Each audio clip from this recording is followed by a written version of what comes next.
शासक कार्यकाल में 2021 में इसमें 1,56,00,000 रुपए का फर्जी भुगतान किया गया। अब प्रशासक जो नियुक्त हुए थे तो उसका जिम्मेदार प्रशासक है, ब्लॉक के अधिकारी कर्मचारी हैं, उसमें प्रशासक नियुक्त थे। अब उसके बारे में जो प्रशासक वो बेहतर बताएंगे, हम तो उसके बारे में कुछ बता नहीं सकते। के बारे में शिकायत किया गया था, लोकायुक्त में इसकी जांच चल रही है, तो उसकी जांच हम लोग यहाँ पे करा रहे हैं और अगले 15 दिन में इस जांच को हम लोग कंप्लीट करके इसके जो भी इसमें दोषी पाए जाएंगे उनके खिलाफ कार्रवाई। दोस्तों स्वागत है आप सभी का। आप देख रहे हैं सिटी समाचार। मैं हूं सदर आलम खान। जैसा कि आपको पता है कि काफी दिनों से भ्रष्टाचार को लेकर सिमरियाओं ब्लॉक जो सुर्खियों में बना रहा है। सिमरियाओं ब्लॉक पर जो लोकायुक्त की जांच चल रही है और उस पर जो है पहले प्रशासक बनाए जाने पर करोड़ों रुपए के गबन का मामला सामने आया, लेकिन ये मामला जो है कभी उजागर होता है तो कभी फाइलों में दबकर रह जाता है। आज उस प्रकरण को बाहर निकालने की कोशिश की है। सलीम उमर नामक एक व्यक्ति ने 2021 में सिमरियाओं ब्लॉक में जब प्रधानों का बस्ता जमा हो जाता है उस समय प्रशासक नियुक्त होते हैं, तो उसने जो है सिमरियाओं ब्लॉक के तकरीबन 29 गाँव पर लोकायुक्त की जाँच के लिए उसने जो है लोकायुक्त में प्रार्थना पत्र दिया था। काफ़ी अधिकारियों का फेरबदल हुआ, जिसमें कई सीडीओ कई अधिकारी बदले गए, लेकिन मामला दबा का दबा रह गया। लेकिन समाज सेवी सलीम उमर ने कई बार इस पूरे प्रकरण को अधिकारियों के बीच रखा, लेकिन रिजल्ट उसका जीरो रहा। बाद में उसने जो है लोकायुक्त की शरण में जाकर सारे अधिकारियों की करनी और कथनी खोल कर रख दी और उस पर माननीय लोकायुक्त ने संज्ञान में लेते हुए जांच के निर्देश दिए और जिला अधिकारी को निर्देशित किया कि इसका पूरा प्रकरण पॉइंट टू पॉइंट उन्हें 10 दिनों के अंदर एक रिपोर्ट के जरिए उन्हें प्रेषित करें। क्या है पूरा प्रकरण, जिला अधिकारी का क्या कहना है, अब इस पर देखिए। ये काफी पुराना मैटर है।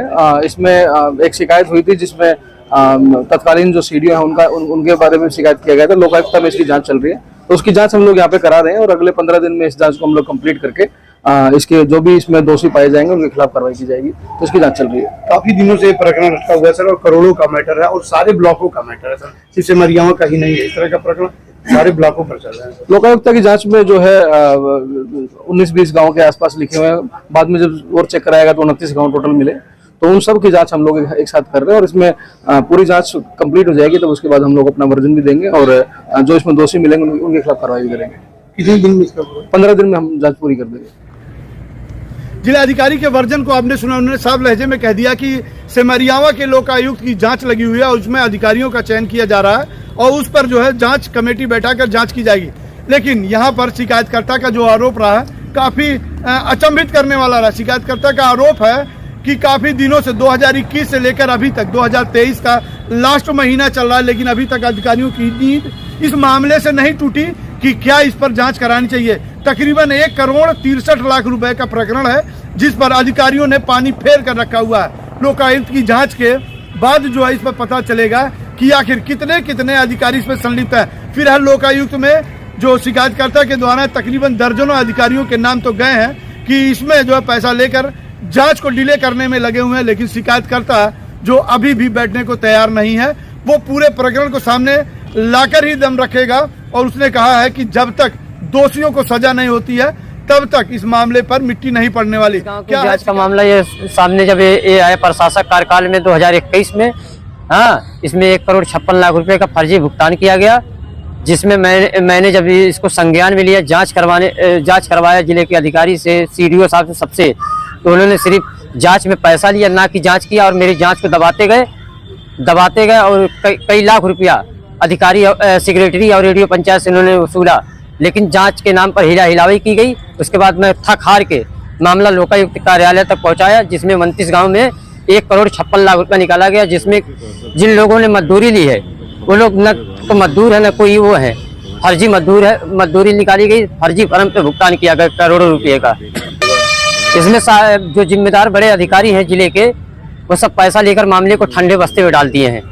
अब मामला लोकायुक्त की नज़र में जब आया तो लोकायुक्त ने उस चीज़ को संज्ञान में लिया और उस चीज़ को लोकायुक्त करवा रही है अपने हिसाब से। अब अभी एक लेटर डीएम को जारी हुआ है, क्या था उसमें डीएम साहब को आदेश दिया गया था कि आप 3 सदस्यीय टीम गठित करके और शिकायतकर्ता की पक्ष को सुनते हुए जांच कराई जाए और 10 नवंबर को जांच रिपोर्ट दी जाए। लेकिन 10 नवंबर बीत गया, जिलाधिकारी महोदय द्वारा जांच रिपोर्ट अभी तक कोई नहीं दी गई। फिर भी हिला वाली हो रही है, हिला हिलाई है कि तो हम फिर हाई कोर्ट का दरवाजा खटखटाने के लिए तैयार है। अभी तक कोई किसी गांव की जांच नहीं? अभी तक किसी गांव की जांच नहीं हुई। 29 गांव में किसी गांव की जांच नहीं हुई, सिर्फ अधिकारियों से अभिलेख मांगा जा रहा है। अभिलेख के नाम पर ही जांच की जा रही है। क्या लगता है कि अधिकारी सब अभिलेख देंगे? अधिकारी अभिलेख देने में हिचकिचा रहे हैं और नई फाइलें बनाई जा रही है। जो पुरानी फाइलें हैं वो मिल नहीं रही, नई फाइलें और फर्जी JEMI की दस्तखत से सारी फाइलें बनाई जा रही है। क्या कोशिश की जा रही है? क्या जी, जांच को दबाने की कोशिश की जा रही है, जिसमें अधिकारियों ने मोटी मोटी रकम लेकर मामले को ठंडे बस्ते में डाल दिया है। आरोप को आपने बारीकी से सुना, लेकिन इस पूरे प्रकरण पर अधिकारियों का कहना है कि इसमें ग्राम प्रधानों की संलिप्तता है, लेकिन मौका पड़ते ही ग्राम प्रधानों ने भी इस पर से पल्ला झाड़ लिया। उनका साफ लहजे में कहना है कि जब उनका बस्ता जमा हो गया और प्रशासक उस पर नियुक्त कर दिए गए तो इसकी जिम्मेदारी उनकी नहीं है। लेकिन कहीं ना कहीं इस प्रकरण पर प्रधान भी संदिग्ध रूप में माने जाते हैं। प्रधानों का क्या कहना है ये हम आपको थोड़ी देर बाद सुनाएंगे, लेकिन प्रकरण पर पर्दा उठाने की कोशिश करते हैं कि आखिर प्रधान की संलिप्तता किस तरह से मानी जा सकती है, क्योंकि गांव के विकास का कार्य जो होता है ग्राम प्रधान और सचिव के मातहत होते हैं और उसमें पूरी तरह से उसकी जिम्मेदारी दी जाती है। किन फाइलों पर कितना पैसा खर्च करना है और कितने पैसे उस पर निकालने हैं, ये पूरी जिम्मेदारी ग्राम प्रधान और सचिव की होती है। लेकिन जब बिचौलिया प्रधान हट जाता है तो उसे एक छोटा सा हिस्सा देकर उसे साइड कर दिया जाता है और उस पर जो है प्रशासक द्वारा, जैसे कि ADO पंचायत उस समय प्रशासक हो जाते हैं, तो उस पर मिली भगत करके करोड़ों रुपए का इधर उधर कर दिया गया। लेकिन अब मौका पड़ते ही ग्राम प्रधानों ने इस पे पल्ला झाड़ा। क्या कहना है ग्राम प्रधानों का, इस वर्जन में देखिए। अब प्रशासक जो नियुक्त हुए थे तो उसका जिम्मेदार प्रशासक है, ब्लॉक के अधिकारी कर्मचारी हैं, उसमें हम लोग कुछ नहीं कह सकते, क्योंकि हम लोग को जानकारी भी नहीं थी उस समय क्या हो रहा क्या नहीं हो रहा है। और जब चुनाव आया तो चुनाव के बाद जब हम दोबारा चुनाव जीते तो उसके बाद हमने अपना अकाउंट वगैरह, खाता वगैरह सब मेंटेन किया, चेक किया, तो पता चला भाई कुछ पैसे धनराशि उसमें कम है खाते में। तो पता लगने पे ये हुआ कि भाई पैसा की कुछ निकासी हुई है।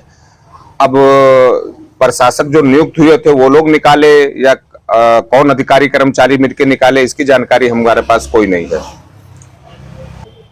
नहीं, इसके बारे में हमने ADO पंचायत साहब से, ब्लॉक के कुछ अधिकारियों से हमने कहना, अपने सेक्रेटरी से भी मौके पे हमने कहा कि भाई कुछ पैसा इसमें और भी बैलेंस था तो कम है पैसा, क्या बात है, क्या रीजन है। तो कोई सही जवाब नहीं मिला हमको कि ठीक है बताएंगे इसके बारे में, बताएंगे इसके बारे में, लेकिन आज तक कोई सही जवाब नहीं मिला।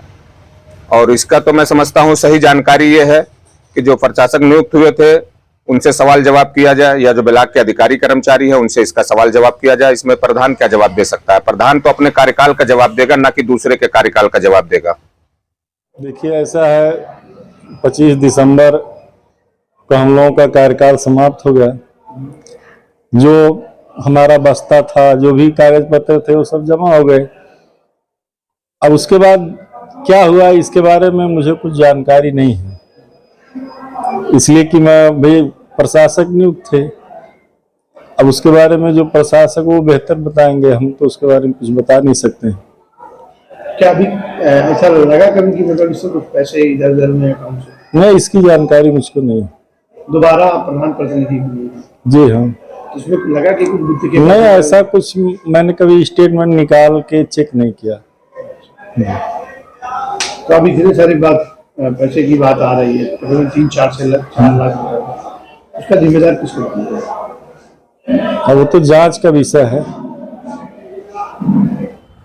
आपने सारे ग्राम प्रधानों की बातों को सुना, परत दर परत उन लोगों ने क्या कुछ बातें कही हैं ये सबके सामने है। लेकिन मेरा मानना है कि सिमरिया ब्लॉक हमेशा जो है किसी न किसी मामले को लेकर सुर्खियों में रहा है, चाहे वो फर्जी मास्टर रोल का मामला हो, चाहे वित्तीय मामलों में गमन का मामला हो। लेकिन ये मामला जो सुर्खियों में 2021 से ही बना रहा, लेकिन किसी अधिकारी ने इस पर जांच करने की जहमत नसीब नहीं की, क्योंकि इसमें कहीं ना कहीं एक मोटी सी रकम उनके आगे पीछे दौड़ती रही। इस वजह से सारा प्रकरण दबा का रह गया। लेकिन इस पूरे प्रकरण पर सलीम उमर ने जब परत दर परत हटाना शुरू किया तो इसमें भी लोकायुक्त की जद में इस समय के जो जिलाधिकारी हैं उनके पास नोटिस पहुंची और उस पर जांच करने का जिम्मा उनके जिम्मे आया। अब देखने वाली बात ये होती है कि आखिर ये करोड़ों रुपए का गमन, और ये भी हम आपको बता दें कि करोड़ों रुपए का गमन सिर्फ सिमरिया ब्लॉक में नहीं है, जिले के 9 ब्लॉकों में इस तरह की कारसाजी की गई है, जिसमें अगर देखा जाएगा सारे अधिकारी 9 ब्लॉकों की जांच करते हैं तो इसमें तकरीबन मेरा मानना है कि 5 करोड़ से कम का घोटाला नहीं निकलेगा। बने रहिए सिटी समाचार से। इस घोटाले पर 2021 से लेकर 2023 तक तो हमने आपको दिखाया है, आगे क्या होगा वो हम आपको जरूर बताएंगे।